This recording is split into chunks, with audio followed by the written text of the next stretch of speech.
Hi friends, అందరు ఎలా ఉన్నారు? అందరూ బాగున్నారా? అందరూ బాగుండాలి, అందులోనే ఉండాలి. Welcome back my YouTube channel lucky talks. Friends, ముందుగా అందరికీ హ్యాపీ సండే. సండే స్పెషల్ ఏం చేసుకున్నారు కామెంట్ చేయండి. నేనైతే చేపల పులుసు చేశాను. ఆవకాయతో కలిపి, ఆవకాయ పచ్చడి ఉంది కదా, దాంతో కలిపి నెల్లూరు చేప పులుసు చేశాను. నా స్టైల్లో ఎలా చేశానో స్కిప్ చేయకుండా చూడండి. వీడియోలోకి వచ్చేయండి. నచ్చితే మాత్రం లైక్ చేయండి, సబ్స్క్రైబ్ చేసుకోండి. వీడియోలోకి వచ్చేసేయండి. ముందుగా చేపకి వజ్రం చేప తీసుకున్నాను. కిలోకి తీసుకొని బాగా దాని మీద తోలు అంతా చాలాసేపు పట్టింది ఫ్రెండ్స్. నాకు మొత్తం వైట్గా వచ్చే వరకు నేను చేసుకున్నాను. తర్వాత మొత్తం కడిగేసేసి లాస్ట్గా మళ్ళీ మీకు చూపించాలని ఉప్పు, పసుపు, నిమ్మకాయ ఒకటి పిండితే నీచు వాసన రాదు. అలా ఒక 5 నిమిషాలు పెట్టేసేయండి పక్కన కలిపేసేసి. తర్వాత 5 నిమిషాల తర్వాత ఇదిగోండి మళ్ళీ కడిగేసుకోండి. మళ్ళీ తెల్లగా వస్తుంది చేప, మొత్తము ఫ్రెష్గా వస్తుంది. మళ్ళీ వాసన కూడా రాదు మీకు. నాకు చాలాసేపు పట్టింది మొత్తం క్లీన్ చేసేసరికి. దాదాపు ½ గంట పైన పట్టింది నాకు. తర్వాత మొత్తం నీళ్ళు 3-4 సార్లు కడిగేసుకున్నాను. తర్వాత పక్కన పెట్టేసేసుకొని దీంట్లో కారము ఫస్ట్గా 2 స్పూన్లు వేసుకున్నాను. కారము 2 స్పూన్లు వేసేసుకొని తర్వాత మీకు తగినంత ఉప్పు వేసుకోండి. నాకు తగినంత ఉప్పు వేసుకున్నాను. దానికి నేను అంటే ఎవరికి తగినట్టు వాళ్ళు వేసుకుంటారు కదా ఫ్రెండ్స్. తర్వాత పసుపు వేసుకున్నాము ఒక 1/2 స్పూను. వేసుకున్న తర్వాత జీలకర్ర పొడి వేసేసాను. జీలకర్ర పొడి వేసేసేసి కొంచెం నూనె వేసుకున్నాను. కొంచెం నూనె వేసేసుకొని బాగా కలిసేలాగా కలుపుకోండి. మీరు ముక్కకి కారం పట్టాలి, ఉప్పు పట్టాలి, నూనె పట్టాలి, పొడి జీలకర్ర పొడి కానీ అన్నీ పట్టాలి. ముక్కకు మొత్తం ఉప్పు కారం అన్నీ పడితేనే చేప పులుసు చాలా బాగుంటుంది. తర్వాత మొత్తం కలిపేసేసుకున్నాను. మొత్తం కలిపేసేసుకొని మూత పెట్టేసేసాను, పక్కన పెట్టేసేయండి. తర్వాత బాండీ పెట్టుకున్నాను మసాలాకి. తర్వాత ఒక స్పూను ధనియాలు తీసుకున్నా, చిన్న స్పూను జీలకర్ర స్పూన్ వేసుకున్నాను, కొన్ని మెంతులు వేసుకున్నాను. కొన్ని మెంతులు వేసేసుకొని మొత్తం ఎర్రగా కొంచెము ఎర్రగా అయిన తర్వాత కొంచెం ఆవాలు వేసుకున్నాను. ఒక అరది చిన్న, ఎక్కువ వేసుకోవద్దు, కొంచెం వేసుకున్నాను. మొత్తం చేదు వస్తుంది మళ్ళీ, ఆవకాయలో కూడా ఉంటుంది కదా మనకి. మొత్తం వేగింది మనకి. మొత్తం మంచిగా మెంతులు కూడా మంచిగా ఇది అవ్వాలి, పచ్చిదనం ఉండదు, మళ్ళీ చేదు వస్తుంది. తర్వాత పొడి చేసుకున్నా, మర్చిపోయాను మళ్ళీ చింతపండు నానబెట్టుకోవాలా. తర్వాత నిమ్మకాయ ఒక 50 గ్రామ్స్ చింతపండు తీసుకున్నాను. తర్వాత అది 3-4 సార్లు కడగాలి ఫ్రెండ్స్. చింతపండు ఎప్పుడైనా మనం 4 సార్లు కడిగేసేసి అప్పుడు నానబెట్టుకోవాలి. దాంట్లో ఉన్న ఇసుక కానీ దుమ్ము కానీ పోతుంది. తర్వాత ఇది మసాలా పొడి చేసేసుకున్నాను. పొడి నేను దంచుకున్నాను, మిక్సీలో వేసుకోలేదు. అల్లం, వెల్లుల్లి, గసగసాలు మొత్తం పేస్ట్ చేసేసుకున్నా మెత్తగా. తర్వాత 4 టమాటాలు తీసుకున్నా. 4 టమాటాలు తీసుకొసుకొని మెత్తగా పేస్ట్ చేసేసుకున్నాను. ఇట్లా చేసుకుంటే చాలు మెత్తగా. మళ్ళీ 2 ఆనియన్స్ తీసుకున్నాను. 2 ఆనియన్స్ చాలు మీకు ఈ పులుసుకి, ఎక్కువ వేసుకోవద్దు. దీనికి మెత్తగా వేయద్దు, కొంచెం ఉల్లిపాయ ముక్క అట్లా తగలాలి. తర్వాత చింతపండు పులుసు ముందుగానే తీసి పెట్టేసుకున్నాను. మనం కర్రీ చేసేటప్పుడు ఎప్పుడైనా మనం ముందుగానే అన్ని మసాలాలు కానీ ఏదైనా ముందుగానే చేసి పెట్టేస్తే ఈజీగా కర్రీ చేసుకోవచ్చు. చింతపండు గుజ్జు తీసేసేసాను, నాకు ఇది సరిపోతుంది.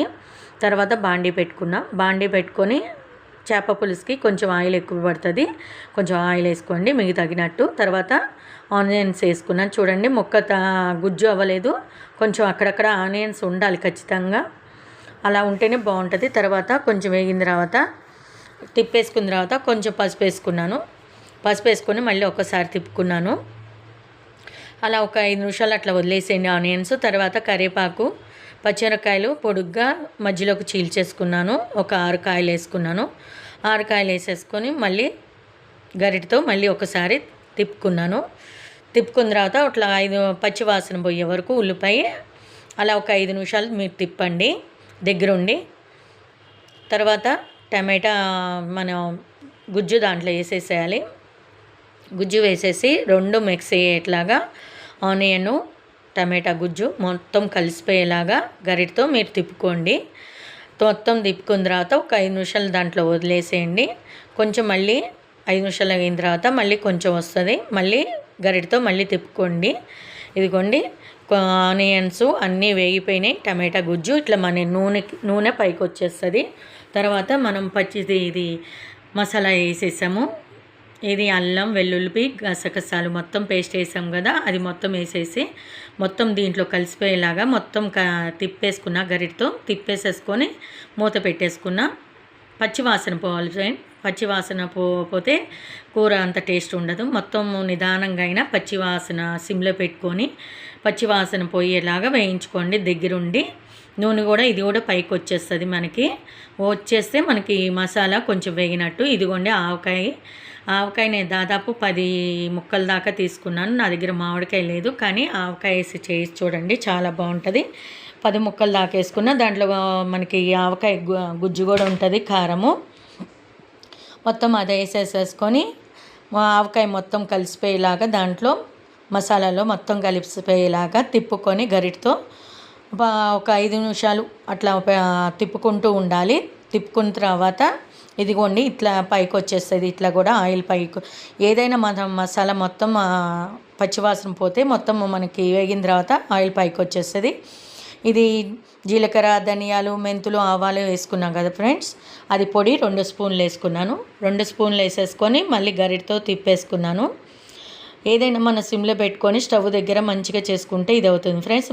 ఇది వేగిపోయింది, మసాలా మొత్తం వేగిపోయిన తర్వాత చింతపండు నేను ఎక్కువ పొయ్యిలో మొత్తం పోయలేదు, కొంచెం వరకే పోసాను. మీకు పులుపు తగ్గట్టు మీరు తినండి. నాకు అంతవరకే సరిపోయింది పులుపు, అంతవరకు చాలు. ఇంట్లో పులుపు ఎక్కువ తినరు. తర్వాత సాల్ట్ వేసుకున్నాను. ఒకసారి చింతపండు గుజ్జు పోసేసుకొని సాల్ట్ వేసుకున్నాను, మళ్ళీ ఒకసారి తిప్పుకున్నాను, కొంచెం నీళ్ళు పోసుకున్నాను. నేను ఎక్కువ పెట్టుదలుచుకోలేదు పులుసు, కొంచెం ముక్కలకి సరిపడే కొంచెం ఉంటే చాలు మా ఇంట్లో. తర్వాత మొత్తం తిప్పేసుకున్న తర్వాత కొంచెం 5 నిమిషాలు ఆగిన తర్వాత మళ్ళీ కారం, మామూలు కారం మళ్ళీ ఇంకో స్పూన్ వేసాను. చింతపండు వేసాం కదా ఫ్రెండ్స్, దానికి కూడా మంచిగా పడుతుంది మనకి. మళ్ళీ నాకు మా ఇంట్లో స్పైసీ అనే తింటారు. ఒక స్పూన్ వేసి కొంచెం వేసేసాను, ఎందుకంటే ఆవకాయలో ఘాటు ఉంటుంది. ముందుగా 2 స్పూన్లు వేసాను, ఇప్పుడు ఒకటి వేసి కొంచెం వేసాను. మళ్ళీ మసాలా వేసాము. అది మొత్తం ఆగిపోయిన తర్వాత స్కిప్ చేయకుండా చూడండి ఫ్రెండ్స్, ముక్కలు వేసేసాను. ఇది ముక్కలు మొత్తం అట్లా మరుగుతూ ఉండగా ముక్కలు వేసేసాను. అట్లా మెల్లమెల్లగా వేసుకుంటాను ఒక్కొక్క ముక్క. స్కిప్ చేయకుండా చూడండి. నచ్చితే మాత్రం లైక్ వేయండి, సబ్స్క్రైబ్ చేసుకోండి, బెల్ ఐకాన్ ఖచ్చితంగా కొట్టండి, అప్పుడే మీకు నోటిఫికేషన్ వస్తుంది. మొత్తం ముక్కలన్నీ ఇలా కలిపేసుకోండి. ఒక్కసారి మనం ముక్కలు వేసిన తర్వాత ఒక్కసారి కలుపుకోవాలి, తర్వాత మళ్ళీ కలుపుకోవటానికి ఉండదు. మొక్క చితికిద్ది అంటారు, కానీ నాకు చితకలేదు. మధ్య మధ్యలో అట్లా నేను గరిటతో మెల్లగా కదుపుతున్నాను గరిటతో. నా వీడియో నచ్చితే మాత్రం మీరు సబ్స్క్రైబ్ చేసుకోండి ఫ్రెండ్స్. మీ వాళ్ళకి ఎవరైనా చుట్టాలకు కానీ ఎవరైనా తెలిసిన వాళ్ళు ఉంటే షేర్ చేయండి, కామెంట్ చేయండి నా వీడియో ఎట్లా ఉందో. మీరు చేసుకున్నారా ఇట్లా ఆవకాయతో, అట్లా కూడా తిన్నట్టయితే మీరు కామెంట్ చేయండి, చాలా బాగుంటుంది, ట్రై చేయండి. తర్వాత ముక్కలన్నీ వేసిన తర్వాత మూత పెట్టేశాను తిప్పుకొని. తర్వాత మూత తీసేసి ఇలా మనం బాండి ఇంకా స్పూన్ పెట్టడానికి లేదు, కానీ మళ్ళీ నేను పెట్టాను. కొంచెం అయిన తర్వాత మొత్తం ఒకసారి అటు ఇటు తిప్పుకున్న తర్వాత ఉప్పు సరిపోయిందేమో చూసుకోండి. నేను ఉప్పు అక్కడ సరిపోయిందని చూస్తున్నాను. పర్ఫెక్ట్గా అన్నీ పులుపు, కారం, ఉప్పు అన్నీ స్పైసీ మొత్తం అన్నీ సరిపోయినాయి. ఇదిగోండి మళ్ళీ ఒకసారి తిప్పుకున్నాను, అటు సైడు ఇటు సైడు మొత్తం తిప్పుకొని ఇదిగోండి గరిటె పెట్టాను. నేను అట్లా ఒక్కసారి గట్టి పెట్టాను మధ్య మధ్యలో. తర్వాత అయిపోయిన తర్వాత కొత్తిమీర వేసేసాను. కొత్తిమీర వేసిన తర్వాత కూడా అట్లా పైన ఇటు అటు తిప్పేసుకోవాలి. ఒక 5 నిమిషాలు మళ్ళీ మూత పెట్టేసేయండి. మూత తీసి మళ్ళీ ఇట్లా తిప్పుకోండి. మీకు నచ్చిందంటే మాత్రం ఫ్రెండ్స్ కామెంట్ చేయండి. మీరు లైక్ ఇవ్వటం వల్ల మన అది వీడియో ముందుకు తీసుకెళ్తుంది యూట్యూబ్, వేరే వాళ్ళకి కూడా షేర్ చేస్తూ ఉంటుంది. అంటే వీడియో ముందుకి వేరే వాళ్ళకి కూడా పంపిస్తూ ఉంటుంది. అందుకని ప్లీజ్ లైక్ ఇవ్వండి, కామెంట్ చేయండి. నా వీడియోని మీకు నచ్చితే మాత్రం సబ్ చేసుకోండి.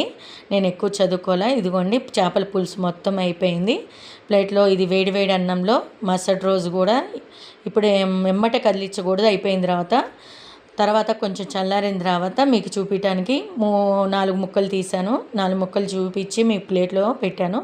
కానీ ఎప్పుడైనా మనం చేపల పులుసు అయిపోయిన తర్వాత అలా 10 నిమిషాలు పక్కన పెట్టేసేయాలి. తర్వాత ఇదిగోండి ఇట్లా 3 ముక్కలు తీసేసి పక్కన పెట్టేసుకున్నా. ఇదిగోండి చల్లారిపోయిన తర్వాత మళ్ళీ సరికొత్త వీడియోతో వస్తాం ఫ్రెండ్స్. Bye friends.